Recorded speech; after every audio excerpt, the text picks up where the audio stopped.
ఉంటుంది. మనం చాలా మంది మీ ప్రియులరా అసూయ ఊరకనే వచ్చేసిద్ది మనకి. అసూయ ఎలా వచ్చింది ఊరకనే? ఇప్పుడు మన ముందు ఎవరైనా మంచి పొట్టు చీర ఒక 50,000 రూపాయలు కట్టుకొని వెళ్తున్నారు అనుకో, ఆడవాళ్ళు మీకు ఎలా ఉండిద్ది? నాకు లేదేంది అనిపిదా? అనిపిదా? అంటే మనలో ఏం జరపడుతుంది? అసూయ వచ్చేసిద్ది. అరే నాకుండా అది చాలే అనుకోం మనం. అంతే చూస్తూ ఉంటాం వెళ్ళిన దాకా. మన మెడ ఇరిగిపోయిందట చూస్తాం. అసూయ వచ్చేస్తుంది మనకి ఆటోమేటిక్. మేము కూడా అంతే. మాకంటే మంచిది ఎవరైనా ఏదైనా వేసుకొని వెళ్తూ ఉన్నారనుకోండి, మేము కూడా అట్టే చూస్తూ ఉంటాం. అంటే ఏంది మనలో ఏముంటుంది? అసూయ ఉంటుంది. ఈ అసూయ ఏం చేస్తుంది? మనకి కోపాన్ని తెప్పిస్తుంది. అసూయ వచ్చేసిన వెంటనే ఇంటికి వెళ్ళిన తర్వాత ఇంటి యజమానుడి మీద ఇక మనం ఏం చేస్తాం? తెచ్చిందాక ఊరుకోం కదా, కోపం వచ్చేసిద్ది కదా, ఆయన దాడి ఎడిదిరిగి ఇక కోపం వచ్చేసిద్ది మనకి. కోపంతో ఏదో ఒకటి అంటాం. చూసావా పాపం ఎలా ప్రవేశిస్తుందో. సో ఈ అసూయతో కయ్యను అర్పించినటువంటి అర్పణల వలన కోపం వచ్చి పాపము చేసాడు. అందుకని మనం అర్పించేటువంటిది మన హృదయము సరిగా ఉంచుకొని అర్పిస్తున్నామా? అసూయతో, కోపముతో, దేశంతో మనము అర్పిస్తున్నామా? దేవుడు కయ్యనుతో మాట్లాడినట్టే ఈరోజు మనతో కూడా ఆయన ఏం చేస్తున్నాడు? మాట్లాడుతున్నాడు. హెచ్చరించాడు, కయ్యన్ నువ్వు సత్క్రియ చేస్తే తల దించుకునేవాడు కాదు, తల ఎత్తుకునేవాడివి. నువ్వు సత్క్రియ చేయలేదు కాబట్టి తల దించుకున్నావు. మనం కూడా మంచి క్రియ చేస్తే తల ఎత్తుకునే ఉంటాం. ఎప్పుడైనా సరే తల ఎత్తుకొని ఉంటాం. మొన్న మా స్కూల్ దగ్గరికి, మా పిల్లలు చదువుకునే స్కూల్ దగ్గరికి వెళ్ళా. పేరెంట్స్ మీటింగ్ అంటే ఎగ్జామ్స్లో వచ్చిన మార్కులు తెలియపరుస్తూ వాళ్ళ డిసిప్లిన్ ఎలా ఉందో చెబుతానికి పేరెంట్స్ని రామంటారు. నేను వెళ్ళేదల్లికే మా ఓడు క్లాస్మేట్స్ తల్లిదండ్రులు 4-5 ఉన్నారు ఆడ. వాళ్ళు వెళ్ళినా బాగుండేది. నేను అనుకున్నాను మా ఓడు మంచిగా ఉంటాడులే, నాకేం బాధలేని తల ఎత్తుకొని వెళ్ళాను నేను ఆడికి. ఎలాగైనా టీచర్ చూసి బాగా వచ్చినాయండి మార్కులు, కానీ మీ ఓడు అల్లరోడండి అన్న. అల్లరోడు అంటే ఏం చేస్తున్నాడు మేడం అంటే, అందరు గోల చేస్తున్నాడండి. వాళ్ళ పిల్లలు అందరూ బాగానే ఉండరు, మా వాడు గోల చేస్తున్నాడు అని. ఎమ్మటే నేనేం చేశాను? ఇక వాళ్ళ ముందు ఏం చేశాను? మీరు ఎక్స్పెక్ట్ చేయాలి ఏం చేశాను? తల దించుకోవాల్సి వచ్చింది అట్ట. ఎందుకు? మా వాడు గోల చేస్తున్నాడు, సరిగా ఉండట్లేదు. మార్కులు అయితే వచ్చినాయి బాగానే, కానీ గోల చేస్తున్నాడండి అని టీచర్ కంప్లైంట్ చేయగానే తల దించుకోవాల్సి వచ్చింది. వాడు సత్క్రియ చేస్తే తల ఎత్తుకునేవాడిని కదా. చూడండి, మనం కూడా అంతే. మనం మంచిగా ఉంటే మనం తల ఎత్తుకునే ఉంటాం, మనం ధైర్యంగా ఉంటాం. ఎప్పుడైతే చెడు చేస్తామో దాక్కుంటూ ఉంటాం, మనం తల దించుకుంటూ ఉంటాం. మనం దేవుడు హెచ్చరిస్తున్నాడు, నువ్వు మంచి క్రియలు చేయాలి, సత్క్రియలు చేయాలి, చెడ్డ క్రియలు చేయటానికి వీలేదు. ఎందుకు మనం గమనిస్తే ఈడ దేవుని యొక్క వాక్యంలో పిల్లరా, శాశ్వతమైనటువంటి రక్షణ ఎలా వస్తుంది మనకి అంటే, ప్రభువైన యేసుక్రీస్తు అక్కడ హేబేలు ఆయన రక్తాన్ని బలిగా చిందించాడు. అక్కడ కయ్యను చంపేయటం వలన హేబేలు చనిపోయాడు. మొదటి రక్తము చిందించబడింది. తర్వాత ఈ లోకములో ఈ పాపమంతా వచ్చింది. ఈ పాపము కొరకు ప్రభువైన యేసుక్రీస్తు ఆయన రక్తాన్ని చిందించాడు. ఆయన రక్తాన్ని చిందించడం ద్వారా నిత్య రక్షణ ప్రతి ఒక్కరికి కూడా వచ్చింది. ఇంతకుముందు పాత నిబంధనలో ఎవరైనా పాపం చేశారనుకోండి, వెళ్ళి మేకపిల్లని తీసుకొని బలిచ్చేవాళ్ళు, గొర్రె పిల్లని తీసుకెళ్ళి బలిచ్చేవాళ్ళు, లేకపోతే ఎద్దుని తీసుకెళ్ళి బలిచ్చేవాళ్ళు. పాప క్షమాపణ నిమిత్తం వాళ్ళు ఆ పని చేసేవాళ్ళు. వీళ్ళు పాపం చేయటం అని ఎద్దుల్ని గొర్రెల్ని కోసేసి వస్తే అయిపోయేది అనుకునేవాళ్ళు. అంతేనా? పాత నిబంధనలు అటు జరిగేది. కొత్త నిబంధనలో ప్రభువైన యేసుక్రీస్తు వచ్చి, నువ్వు మేక పిల్లల్ని గొర్రె పిల్లల్ని కాదు, నీ కొరకు, నీ పాపము కొరకు నా రక్తము, పరిశుద్ధ రక్తము నేను చిందిస్తున్నానని ఆయన చిందించి మనకి శాశ్వత రక్షణ ఏర్పాటు చేశాడు ప్రభువైన యేసుక్రీస్తు. హెబ్రీయులకు రాసిన పత్రిక 9వ అధ్యాయం 12వ వచనం చూస్తే అక్కడ రాయబడింది. హెబ్రీయులకు రాసిన పత్రిక 9వ అధ్యాయము 12వ వచనం చూద్దాం.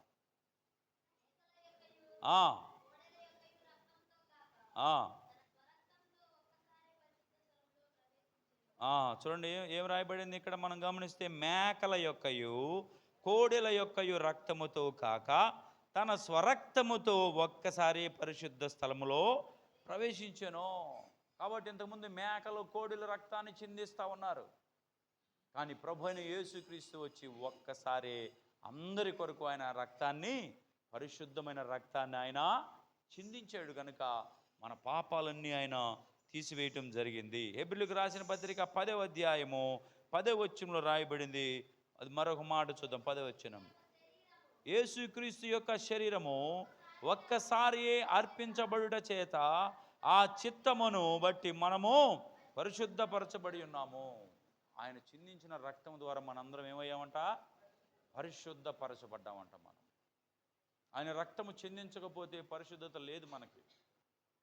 ఎందుకంటే పాపముతో నింపబడి ఉంది ఈ లోకమంతా. ప్రభు అయిన యేసు పరలోకం నుంచి దిగివచ్చి ఒక్కసారి మన కొరకు ఆయన రక్తాన్ని చిందించడని వాక్యము క్లియర్గా మనతో మాట్లాడుతుంది. ఆయన చిందించటము ద్వారా మనకు రక్షణ అనేటువంటిది, పరిశుద్ధత అనేటువంటిది వచ్చింది. యోహాను రాసిన సువార్త 1వ అధ్యాయము 29వ వచనం చూస్తే అక్కడ మరొక మాట రాయబడింది. చూడండి. మరునాడు యోహాను యేసు తన యొద్దకు రాగా చూచి, ఇదిగో లోక పాపమును మోసుకొని పోవు దేవుని గొర్రెపిల్ల. లోక పాపాన్ని మోసుకొని వెళ్ళే దేవుని గొర్రెపిల్ల. మన పాపమంతా కూడా ఆయన మోసుకొని వెళ్ళినటువంటి గొర్రె పిల్లలాగా వధింపబడ్డాడు ప్రభు అయిన యేసు. ఆయన బలి అర్పణగా అర్పించబడితేనే మన పాపాలన్నీ కూడా పోయినాయి. కాబట్టి మనము ఆ యేసు, ఎందుకు యేసు బలి మాత్రమే నిత్య రక్షణ అంటే, పాత నిబంధనలో జంతువులు, కొత్త నిబంధనలో పవిత్రమైన రక్తమును ఆయన చిందించాడు. నిష్కలంకమైన రక్తమును ఆయన మానవాళి కొరకు, సమస్త మానవాళి కొరకు ఆయన చిందించినట్లుగా మనం చూస్తున్నాము. అందుకని యేసు బలి అనేటువంటిది అది పాపమునకు ప్రాయశ్చిత్తముగా చిందించబడినటువంటిది. పాపమునకు ప్రాయశ్చిత్తముగా చిందించబడింది. ఒకసారి ఒకడు పాపం చేసి ఒక పావురాన్ని కోసేద్దాం అనుకున్నాడంట. పావురాన్ని రక్తాన్ని చిందించేద్దాం, నా పాపం పోయిద్ది అనుకున్నాడంట. అక్కడేమో భార్యాభర్తల పావురాళ్ళు ఉండే. ఆడ భార్యాభర్తల పావురాళ్ళను వాటికి 2 పిల్లలు ఉన్నారు. ఎంతమంది అయ్యారు? మొత్తం 4 అయ్యారు. 4 ఆడుంటే ఒకడు వెళ్ళి ఆ మగ పావురాన్ని పట్టుకొని దాన్ని కోసేసేసి రక్తం చిందించాడంట. ఇప్పుడు ఎవరు అన్యాయం అయిపోయారు? తల్లి అని పిల్లలు అన్యాయం అయిపోయారు. ఒకరోజు ఆడు అడుగుండి వెళ్తున్నాడంట. తల్లి చూసి, ఎవరే పిల్లలారా, ఇది ఈడేరా మీ నాన్న చంపిందన్నారు. ఎవరు? పావురాలు. ఇప్పుడు ఆ పావురాన్ని చంపితే మన పాపం పోయిద్దా? పాదు. అట్టయితే మనకంటే ధనవంతులు లక్షల పావురాలు కొనుక్కొచ్చి రక్తాన్ని చిందించి పాపాన్ని పోగొట్టుకునే వాళ్ళు ఉన్నారు. మన పాపము పోవాలంటే ప్రభు అయిన యేసు యొద్ద మనం ఏం చేయాలా? మన పాపాలు ఒప్పుకుంటే తప్ప ఏ రక్తము చేత కూడా మన పాపాలు కడగబడవు. ప్రభు అయిన యేసు ఆల్రెడీ కడిగాడు ఆయన రక్తముతోటి. కనుక మనం ఆయన యొద్దకు వెళ్ళి ఒప్పుకోవాలి. ఆయన యొద్దకు వెళ్ళి మోకరించి నాలుగుతో ఒప్పుకుంటే తప్ప ఆయన పాపాలు క్షమించడు. కాబట్టి ఏ రక్తము కూడా మన పాపాలని కడిగేటువంటిది లోకంలో లేనే లేదు. ప్రభు అయిన యేసుక్రీస్తు ఒక్కసారే మన పాపములన్నీ కూడా ఆయన శుద్ధీకరించాడు. కాబట్టి ఆ యేసుని అందరూ కూడా గుర్తెరగాలని, యేసు ప్రభుని తెలుసుకోవాలని ఆయన ప్రాధేయపడుతున్నాడు. తండ్రి అయినటువంటి దేవుడు కుమారుడైన యేసు ప్రభుని ఈ లోకానికి మనందరి కొరకు ఆయన పంపించాడు. ఎవరైతే ఆయన యందు విశ్వాసం ఉంచుతారో వాళ్ళు నశించిపోరు, వారు నిత్య జీవము ఉంటారు. అందుకోసమే ఆయన రక్తాన్ని చిందించాడు ఆయన. కాబట్టి మనము ఈ 40 దినాలు మనము జరుపుకునేటువంటి ఈ ఉపవాస పూటల్లో ప్రభు అయిన యేసుని కల్వరి శిలువలో ఆయన చేసిన త్యాగమును మనం జ్ఞాపకం చేసుకుంటూ మన లోపాలు ఏం చేయాలా? సరి చేసుకోవాలి. బూతులు తిడతా ఉన్నాం అనుకో, ఇక నుంచి నేను తిట్టకూడదు అని మానుకోవాలి. అసూయతో ఉన్నామనుకో, ఇక నుంచి అలా ఉండకూడదని మానుకోవాలి. ప్రేమ లేని వారిగా ఉన్నామనుకో, అలా ఉండకూడదు, నేను ప్రేమించేవాడిగా ఉండాలని మనం ఏం చేయాలా? మార్చుకుంటూ ఉండాలి. అపరిశుద్ధత మనలో ఉంటే అది ఉండకూడదు, పరిశుద్ధంగా ఉండాలని మార్చుకోవాలి. దినదినం మనము మార్చుకోవాలి. ఒక చెట్టు నాటినప్పుడు ఆ చెట్టు ఏం చేసిద్ది? నీళ్లు పోస్తూ ఉంటే పెరుగుతూ ఉంటుంది. పెరిగిన తర్వాత ఏమైద్ది? పూత పోసిద్ది. తర్వాత ఏమొచ్చిద్ది? కాయలు కాస్తాయి కదా. కాయలు కాస్తాయి. కాయలు తిన్న తర్వాత ఏం చేస్తాం మనం? ఏం చేస్తాం తిన్న తర్వాత? హాయిగా ఉంటాం. మనము మొక్క లాంటి వారిగా పోల్చాడు దేవుడు. మొక్క నాటినప్పుడు ఈ వాక్యం అనేటువంటి నీళ్లు, ఈ వాక్యం అనేటువంటి ఇది పడుతున్నప్పుడు ఈ మొక్క ఏమవ్వాలా? పెరగాల, పెరిగి పూత పుయ్యాల, తర్వాత ఫలములు. ఏం ఫలములు? ఏం ఫలములు రావాలి దానికి? ఆత్మ ఫలములు రావాలి. ఎక్కడి నుంచి వస్తాయి ఈ ఆత్మ ఫలములు? ఎక్కడి నుంచి వస్తాయి? ఇంటికి వెళ్ళినాక చెట్టు పెరిగిందా లేదా, దీనికి పూత వచ్చిందా లేదా, దీనికి కాయలు వచ్చిందా లేదా కాదు. ఈ ఫలములు ఎక్కడ రావాలి? మనలో రావాలి. గలతీయులకు రాసిన పత్రిక 5వ అధ్యాయంలో రాయబడి ఉంది. 5వ అధ్యాయం 22వ వచనంలో రాయబడి ఉంది. ఆత్మ ఫలములేమనగా, ఆత్మ ఫలములేమనగా. చూడండి, క్రీస్తుని వెంబడించే మనలో ఈ ఫలాలు ఫలించినయా లేదా మనం చెక్ చేసుకుందాం. ప్రేమ, సంతోషము, సమాధానము, దీర్ఘశాంతము, దయాళత్వము, మంచితనము, విశ్వాసము, సాత్వికము, ఆశా నిగ్రహము. ఇవన్నీ ఏమంటారు? వీటిని ఆత్మ ఫలములు. నువ్వు నాటబడిన మొక్కకి ఈ ఆత్మ ఫలములు ఫలిస్తున్నాయా చెక్ చేసుకోవాలి మనం. ఈ ఆత్మ ఫలములు మనలో ఫలిస్తున్నాయా? కొంతమంది ప్రార్థనకి వెళ్తారు సంవత్సరాల నుంచి, ప్రేమ లేదు అసలు. అలా కఠినమైన హృదయం, కఠినమైన హృదయం. ఈ మధ్య ఒక చోట నేను ప్రార్థన చేయడానికి వెళ్తే ఆమె పెద్ద ఆమె చెబుతుంది, ముసలామె పెద్ద ఆమె, అయ్యా మా కోడలు గారెలుండి ఇళ్ళమిటి వాళ్ళకి ఇస్తుంది కానీ నాకు ఇట్లేదు అయ్యా అని. ఇళ్ళమిటి వాళ్ళకి ఇస్తుందంట కానీ ఆమెకు ఒక గారి ఇస్తేమైందయ్యా అంటే ఏమి లేదు. ఇప్పుడు ఆమెకి ప్రేమ లేదు.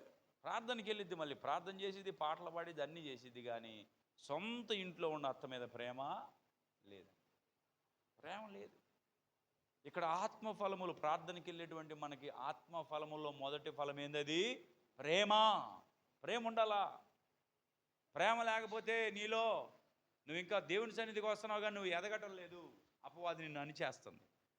ఫలాలు ఫలించకుండా నిన్ను అనుస్తుంది అపవాది.